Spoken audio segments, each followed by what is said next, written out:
I've got a special guest on the show tonight to chat about this game and other stuff around the Canadian Football League. It is our CFL analyst, Paul LaPolice. He's sitting over here in the Jay Onrait Lounge, where we are not licensed. And I apologize for that, Paul. I wish I could provide you with a cocktail or something, but I can't. That would be nice. It would be cool. It would be cool. How are you, bud? Very good, very good. Fun week in the league, and for the Edmonton Elks, and we're going to get to the Elks in a second, but it's been a struggle, and I want to talk about their quarterback situation, but first, Nathan Rourke. And it's really nice to see, you know, some injury issues at the beginning of the season, but you saw the little flashes of what he was in 2022, and now it's really coming together. Yeah, and you remember, like, week one, he was gangbusters, and you said, wow, Nathan Rourke's back. Unfortunately, the injury hurt him for a couple of games.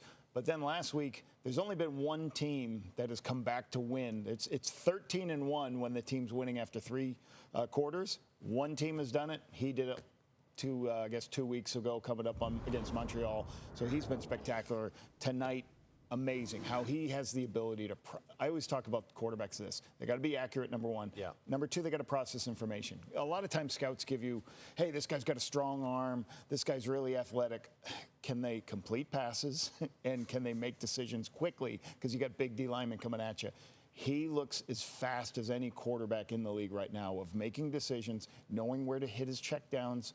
He's fun to watch, and even when things break down, he can use his legs and scramble. It's great for the league, as a CFL fan once said to me. As for Trey Ford, tough outing, and you know, this is the situation that Ed Hervey has put himself in as the GM of the Edmonton Elks. He has said that Trey Ford is his guy, his starter for the season. He's his starter for the future. He's his quarterback of the future. And yet we've seen the struggles this year. We know you have a veteran backup in Cody Fajardo. He came into this game on Sunday night. Where do you stand on it? If you're Mark Killam, you know, at some point, do you have to start to think about putting Fajardo in full time? Well, I think there's a couple of things to unpack here. You knew Ed Hervey went out and spent a lot of money on defense and free agency, went out and got a whole new defensive line, spent a lot of money there. So you expected that defense to be better. But unfortunately, they're last in the Canadian Football League in almost every defensive category. 9 defensive categories is the last week. So it's going to be hard for any quarterback there. But I think for Trey Ford, early in the, week one against this same football team, he really struggled to complete passes. He hit a couple spectacular plays, which he's going to, but he's got to prove he can be an in-the-pocket quarterback. Tonight was a struggle. And again, every time they tune out or don't stay on the field, unfortunately, that defense goes back out, and they're having trouble keeping people out of the end zone. So I think with a bye week, they named him as the starter. Yep. And he's a young player.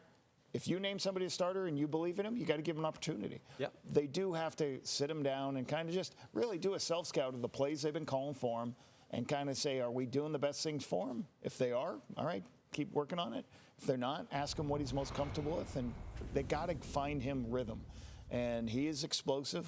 I've always said this. I would have 1 or 2 run plays for him to give him, so he doesn't have to make every throw in the book. Does that allow him to get into a bit of a rhythm, maybe? It creates more first downs. Sure. So, like, on 2nd and 4, instead of having him throw a hitch, well, run a quarterback ISO because he can take that for 60 yards. So give him some things that can help him in that process instead of just asking him to be a scrambler. I would build some of that into it, but he's got to start performing. And again, maybe eventually you got to look at other people, but right now, if you named him the starter, you got to give him an opportunity, especially as a young guy. And now looking ahead to Week 7, and some intriguing matchups, but that Friday Night Football matchup, Paul, what are you thinking about that one? Because Winnipeg is not thrilled about how Week 6 went.